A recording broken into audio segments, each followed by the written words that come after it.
ini dengan sehat walafiat. Dan tak lupa juga salawat dan salam bagi baginda besar Nabi Muhammad SAW yang kita harapkan syafaatnya di dunia dan di yaumil akhir kelak nanti.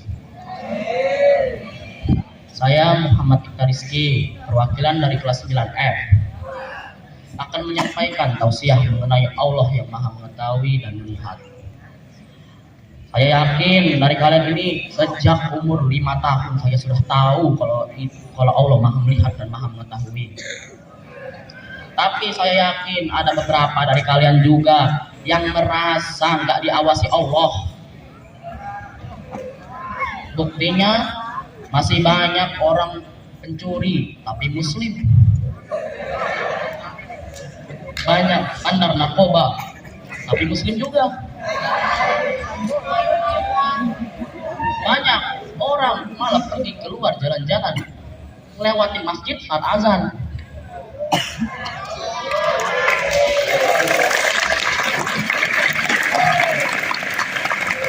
Banyak bukti-bukti bahwa Allah Maha Mengetahui dari surat-surat Al-Qur'annya, hadis-hadis dan kisah-kisah. Saya akan merujuk ke satu surat dan satu ayat. Surat Al-Hujurat ayat 18 yang mempunyai arti Allah Maha Mengetahui perkara gaib langit dan bumi dan Maha melihat pekerjaan kita semua. Saya menjadikan satu ayat ini jadi 3 pembahasan. Satu, Allah itu Maha melihat, Maha Mengetahui. Allah mengetahui perkara apapun di dunia ini. Dia tahu apa yang dilakukan malaikatnya, manusianya, hewannya, tanamannya, jin-jinnya, setan.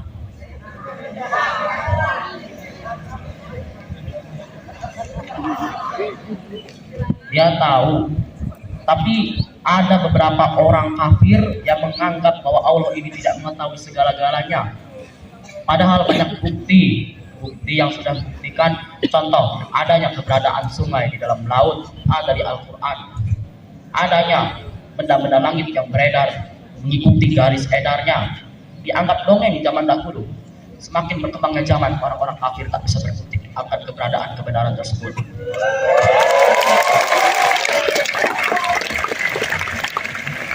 Lalu Allah Maha Mengetahui perkara gaib langit dan bumi. Kalian tahu gaib? Gaib itu apa?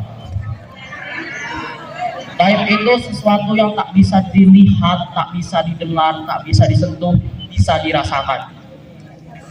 Contoh, kalian tepuk tangan kalian terasa sakit. Sakit ada kelihatan nggak keluar suatu? Sakit terdengar suara suatu nggak saat ditepuk? Pastinya terasa sakit ada suara nggak? Ya, terasa sakit itu gaib. Sama halnya seperti malaikat dan jin, mereka gaib, tapi bisa dirasakan kan. Contoh, kalian di kamar kalian tengah malam, rasanya biasa-biasa aja. Giliran kamar mandi, serem.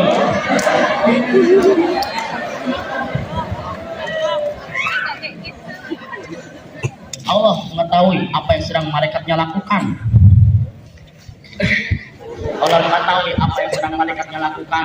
Mulai dari berzikir, menopang arsy, sampai bersalawat kepadanya, kepada baginda besar Nabi Muhammad SAW. Allah juga mengetahui apa yang sedang dilakukan oleh para jin-jin muslim yang beribadah, atau jin-jin muslim yang tidak beribadah, atau bahkan jin-jin kafir. Semua Allah ketahui. Lalu Allah Maha melihat pekerjaan kita. Ini bukan kayak Allah melihat kita lagi kerja PNS sama bertani ya. Ya, Allah juga lihat kita lakukan itu, tapi bukan. Allah itu maksudnya ini perbuatan apapun yang kita lakukan dari kita baru lahir sampai kita masuk ke tanah. Contohnya adalah amal buruk dan amal baik perbuatan kita. Amal buruk kita kecil sampai besar diketahui dan dilihat oleh Allah. Amal buruk kita dari kecil sampai besar dilihat dan diketahui oleh Allah. Tapi Allah ini maha penyayang orangnya dan maha pengampun. Amal sekecil apapun, jika itu amal baik, maka di sisinya bagaikan ratusan gunung. Tapi amal buruk sebesar 2 planet bahkan dianggap hanya satu titik kecil di antara gambar berukuran besar. Tapi masih banyak lagi orang yang masih tidak diawasi. Mereka suka meninggalkan sholat, meninggalkan ibadah, meninggalkan zakat, walaupun mereka punya banyak sekali harta. Suka sekali mencuri, suka sekali menipu. Bagaimana mungkin ini bisa terjadi? Ini semua bisa terjadi karena mereka tidak merasa diawasi oleh Allah. Mereka sudah terjun ke dalam jurangnya maksiat. Halo, masih perhatiin gak ini?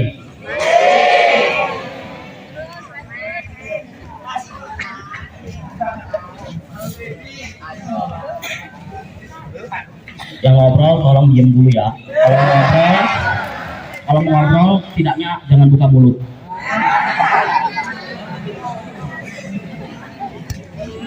Nah, mereka ini sudah terjerumus ke dalam jurangnya maksiat. Mereka ini sudah tidak merasa lagi apapun yang mereka lakukan itu tidak dosa. Ada yang merasa dosa, ingin bertaubat, tapi sangat sulit buat lepas dari taubat tersebut. Sulit lepas dari kebiasaan maksiat seperti mabuk, judi, dan mencuri bagi orang-orang yang kurang mampu. Jadi kesimpulan atau hikmah yang saya dapat adalah sebaiknya kita selalu merasa diawasi oleh Allah walaupun kita berada dalam keadaan sehat maupun sakit, karena Allah tetap mengawasi dan mengetahui segala perbuatan kita. Dan jika kita tidak ada rasa diawasi oleh Allah, kita akan terjun dalam jurang yang maksiat, menyebabkan diri kita sulit bertaubat. Alhamdulillah kalau bisa taubat sebelum ke tanah. Gimana kalau belum taubat udah di tanah duluan? Akibatnya kita nyaman drop buka, nggak bisa jawab, gagap, dipukul sampai mati.